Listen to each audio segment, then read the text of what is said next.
Et voilà, beaucoup mieux. Donc, comment exploiter les leviers de la BI au sein de votre entreprise?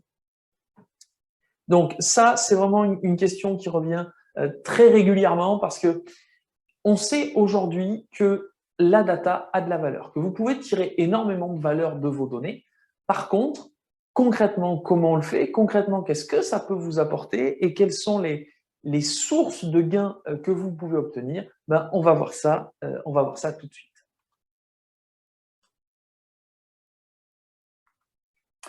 Alors, nous allons définir ensemble qu'est-ce que c'est que la business intelligence, histoire qu'on se mette tous d'accord sur la même terminologie. Vous pourrez évaluer les avantages de la BI au sein de vos structures. Vous serez en mesure de planifier une stratégie BI et vous saurez identifier les thématiques avec lesquelles vous pourriez gagner du temps et de l'argent. Je lis toujours beaucoup le temps et l'argent. Faire gagner du temps à un collaborateur, c'est aussi récupérer du temps de travail à faire des missions à valeur ajoutée plutôt que des tâches un peu répétitives. Et c'est aussi prendre plus de temps pour prendre du recul sur la donnée, mieux l'interpréter et mieux l'exploiter. Concrètement, à qui ça s'adresse? Ça s'adresse à tous les chefs d'entreprise qui veulent des indicateurs de performance clairs, qui ont une stratégie, qui veulent savoir si leur stratégie va dans le bon sens, et à tous ceux qui veulent avoir des outils d'aide à la prise de décision, c'est fondamental. Tous les directeurs financiers qui veulent des chiffres exacts, de la visibilité sur les marges, l'optimisation sur leur flux de données, etc. On travaille aussi beaucoup avec les directeurs informatiques à qui on donne des missions de collecte de données, de centralisation de données, qui ont besoin de fournir des réponses rapidement avec des sources multiples de données au sein de leur entreprise et qui ont besoin d'accorder différents besoins métiers qui ne sont pas forcément toujours faciles à joindre.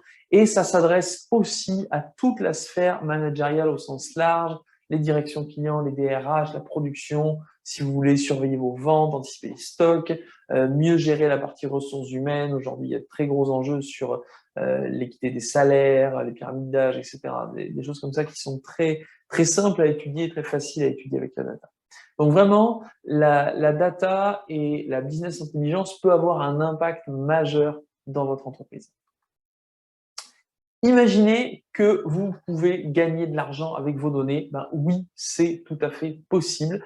Et je voulais montrer ce matin dans les cas clients, on l'a évoqué, c'est tout à fait possible de gagner de l'argent avec ces données. Il n'y a aucun doute là-dessus. J'aime bien commencer toujours les parties BI par la citation de William Thomson. Il disait trois choses. Il disait trois choses en 1820. Donc ça n'a rien à voir avec les process digitaux, ça n'a rien à voir avec la nouveauté du digital. C'est vraiment quelque chose qui est toujours d'actualité. En 1820, il disait déjà mesurer, c'est savoir. Si vous ne pouvez pas le mesurer, vous ne pouvez pas l'améliorer. Et enfin, plus vous comprenez ce qu'il y a de faux dans une donnée, plus cette donnée prend de la valeur. Et c'est vraiment fondamental de comprendre que veut dire une donnée pour l'interpréter au mieux et l'utiliser au mieux. On a tous entendu dire que on peut faire dire ce qu'on veut à des chiffres. Oui, on peut faire dire ce qu'on veut à des chiffres. C'est pour ça qu'il faut bien comprendre le chiffre, qu'est-ce qu'il dit et à quoi on peut s'en servir. Alors, qu'est-ce que c'est que la business intelligence? Je vous ai dit qu'on allait commencer par définir ensemble ce qu'était la business intelligence. Alors, la définition très simple, c'est que la business intelligence, ou aussi appelée informatique décisionnelle, a pour but d'analyser des données dans un objectif de performance. On met la donnée au service de l'entreprise. Ça consiste à collecter les données, et ça, on a vu ce matin et on verra encore cet après-midi comment est-ce qu'on peut collecter de la donnée facilement. Ensuite, ça passe par une phase d'analyse de la donnée et enfin, interpréter les données pour prendre des décisions et avancer avec. Le but est d'accompagner la prise de décision dans l'entreprise. Et c'est vraiment ça qui est fondamental. Toute collecte de données doit avoir un but. On a des fois vu des projets où il y avait juste on rassemble de la donnée, on verra ce qu'on en fait. En général, ça va jamais très très loin. Tout collecte de données doit avoir un but quel qu'il soit et il faut, à mon sens, que cette donnée soit mise au service de l'entreprise. La BI, ça s'adresse à qui? Alors, au début de la BI, donc la BI, c'est pas un concept récent, c'est un concept qui a déjà une bonne grosse dizaine d'années. Et au début, c'était pour qui? C'était pour les grands groupes ou pour des data scientists ultra compétents ou pour vraiment une frange particulière du management. Sauf qu'aujourd'hui, toutes ces lignes, elles ont bougé. Aujourd'hui, tous les profils décisionnels peuvent l'employer et s'en servir. Les dirigeants, les directeurs financiers, les managers métiers et même les équipes finales. On dit souvent en management qu'il faut que chaque personne ait son KPI et son indicateur de performance pour qu'elle sache si le travail qu'elle fournit est le bon. Bien, la business intelligence, c'est exactement ça. C'est trouver le bon KPI et le mettre à disposition de la bonne façon à la bonne personne. Quel bénéfice au sens large je peux tirer de la BI? Eh bien, déjà, clairement, ça, c'est non négociable. Ça accélère les prises de décision. On a tous vécu des réunions de direction où on va passer sur une heure de réunion, 20, 30 minutes à juste se dire « Ok, c'est quoi les chiffres? Ce chiffre, qu'est-ce qu'il veut dire? Ah oui, mais alors attends, moi je pense que… » etc. etc. Donc, et on passe juste une demi-heure à se dire « Ok, maintenant qu'on est d'accord sur les chiffres, qu'est-ce qu'on fait avec ça ?» Le but, c'est vraiment de se dire on est d'accord sur le chiffre quoi qu'il arrive. On s'est mis d'accord, il est collecté de telle façon, il est utilisé de telle façon et on le lit de telle façon.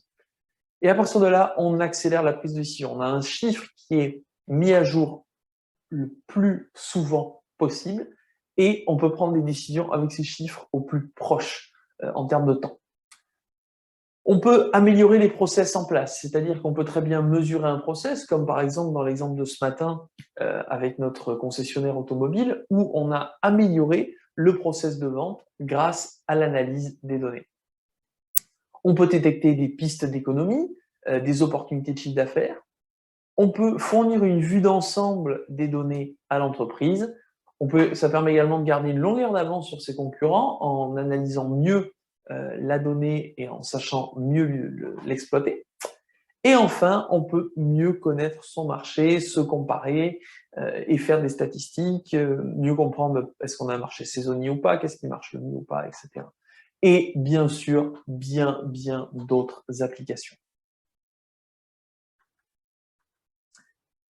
La business intelligence, elle est composée de plusieurs choses. Elle est composée, premièrement, d'analytique métier. C'est concrètement, qu'est-ce que veut le métier, qu'est-ce que fait le métier. Elle est composée également de data mining. Le data mining, c'est l'exploration de la donnée, la visualisation de la donnée. Comment est-ce qu'on la parcourt et comment est-ce qu'on la voit, comment est-ce qu'on la représente. Et enfin, elle est constituée d'outils de gestion et d'une infrastructure qui permet de la collecter et de l'exploiter. Concrètement, vous pouvez dire aujourd'hui, dans mon entreprise, j'ai de la BI à partir du moment où vous avez une vue d'ensemble des données, vous avez une vue d'ensemble des données de votre entreprise, que les données favorisent le changement, qu'il y a vraiment des changements qui sont générés par la prise de conscience de l'information et des informations pour gagner en efficacité et vous adapter aux évolutions du marché. À partir de là, vous pouvez dire que vous avez une stratégie de BI en place. À quoi et dans quel domaine on peut appliquer de la BI? Eh bien, déjà, par exemple, dans la finance. Tout ce qui va tourner autour des reportings financiers, de l'analyse budgétaire, de la détection de points de bascule, de la visualisation de coûts, du comparatif de CA, du suivi de KPI, tous ces indicateurs que cherchent à avoir les services financiers, vous pouvez leur fournir en temps réel grâce à la business intelligence. Tous les services de vente, de commerce, d'analyse des ventes, de visualisation de marge, quels sont les meilleurs clients, la satisfaction, le panier moyen, toutes ces données-là, vous pouvez les obtenir grâce à la business intelligence que vous mettez à votre service. Par exemple, également, vous pouvez aller chercher de la BI dans le marketing, avec de la segmentation client, de la visualisation de répartition de produits, des comparatifs de résultats de campagne, etc. Vous pouvez aussi aller chercher ça sur tout le service logistique, suivi des stocks, optimisation des quantités dans les stocks. Juste un exemple comme ça, Dell, qui est un très gros groupe, un jour a décidé de faire de la BI sur ses stocks et ils sont passés de stock de 15 jours de stock à 4 heures de stock. C'est-à-dire qu'aujourd'hui, ils ont une BI et des datas qui sont tellement fines qu'ils ont aujourd'hui une rotation de stock pour 80% du stock à 4 heures. C'est absolument incroyable de voir à quel point ils ont mis la donnée à leur service et ils arrivent à vraiment s'organiser autour de cette data. Vous pouvez suivre les livraisons, faire de la statistique sur les livraisons, sur vos livrables de produits, analyser les ruptures en termes de stock, en termes de produits, etc. Vous pourriez avoir. Vous pouvez également appliquer la BI à tous les services autour de la ressource humaine, donc le positionnement des ressources, le respect de la parité, l'analyse des salaires, l'analyse de la masse salariale, l'analyse des salaires en fonction du sexe, etc., etc. Toutes ces données-là, tous ces domaines où vous pouvez avoir de la statistique, vous pouvez les utiliser à votre service. Les réponses stratégiques de façon globale. L'entreprise décide d'une stratégie d'évolution de marge, de réduction de coûts, de développement de portefeuille client, de suivi des objectifs.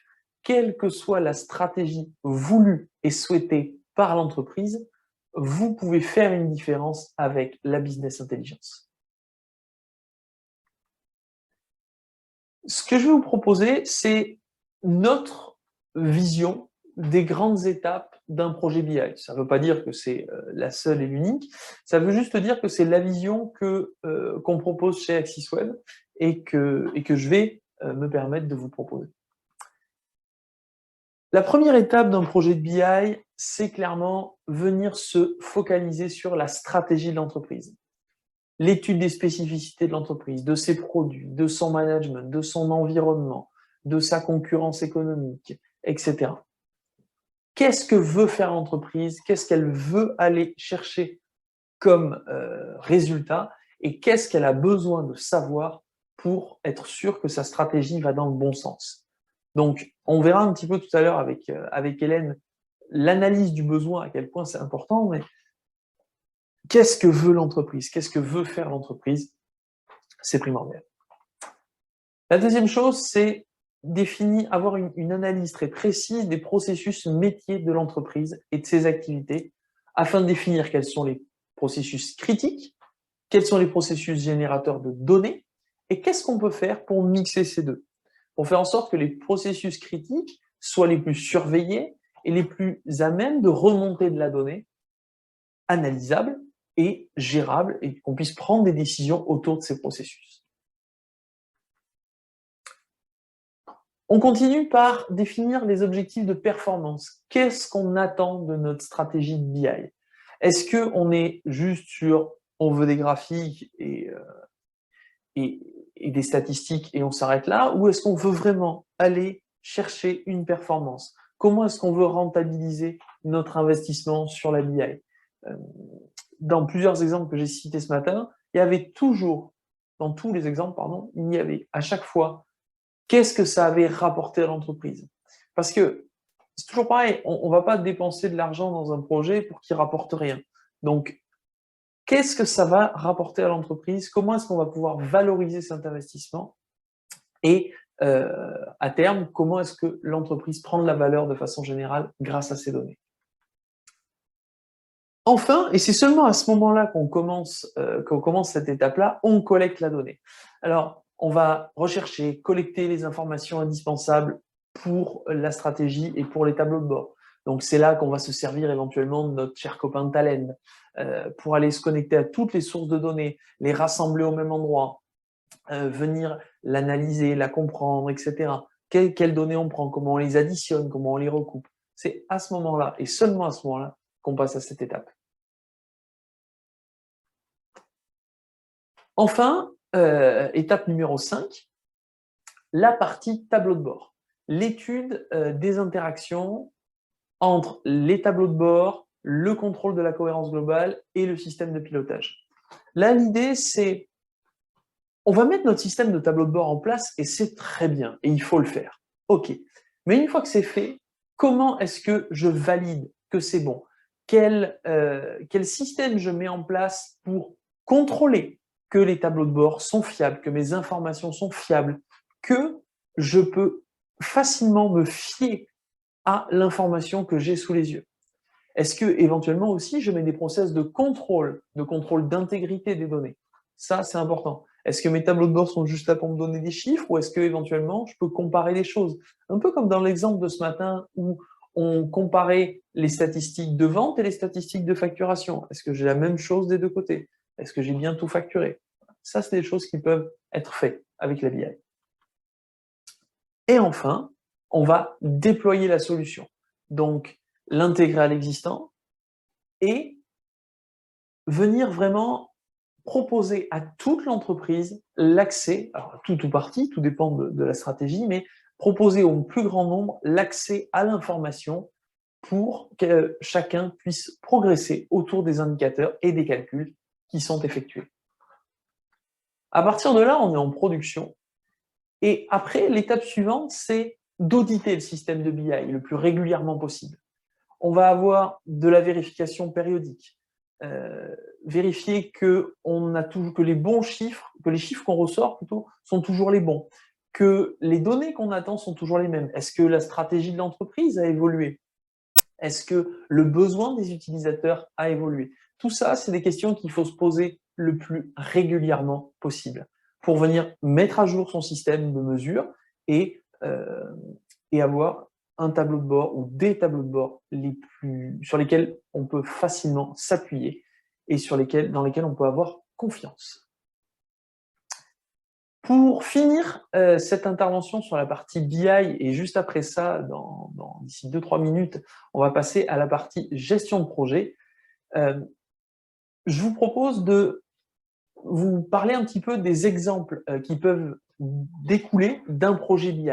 Une fois qu'on a fait un projet BI et mis en place ce projet-là, il y a beaucoup de choses qui peuvent être faites parce que le fait de venir se connecter à toutes les applications au sein de l'entreprise vient créer ce point de connexion au centre du système d'information. Et à partir de là, en fait, on peut en faire beaucoup de choses.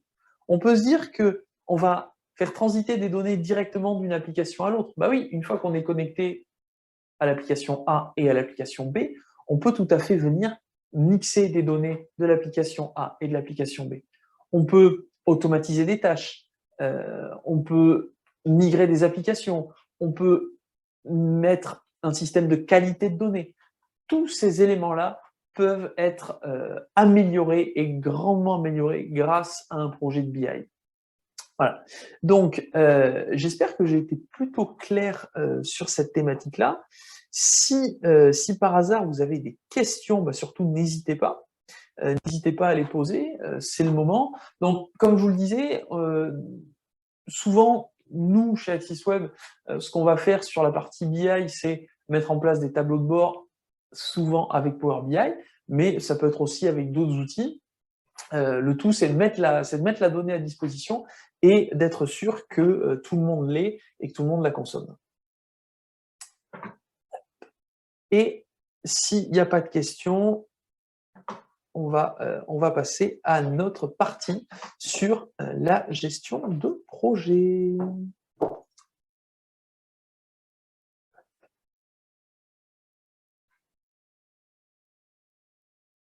Hop.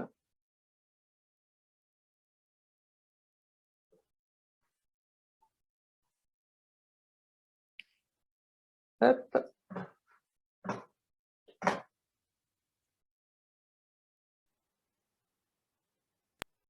Et nous voici repartis sur la gestion de projet. Et comme je vous le disais ce matin, pour la gestion de projet, j'ai Hélène qui va se joindre à moi pour vous évoquer cette partie-là. Rebonjour à tous. Ok, et a priori, je vois bien les petits marqueurs de son qui s'affichent, donc on entend normalement correctement. Allez, donc, voilà, on a dit qu'on mettait en place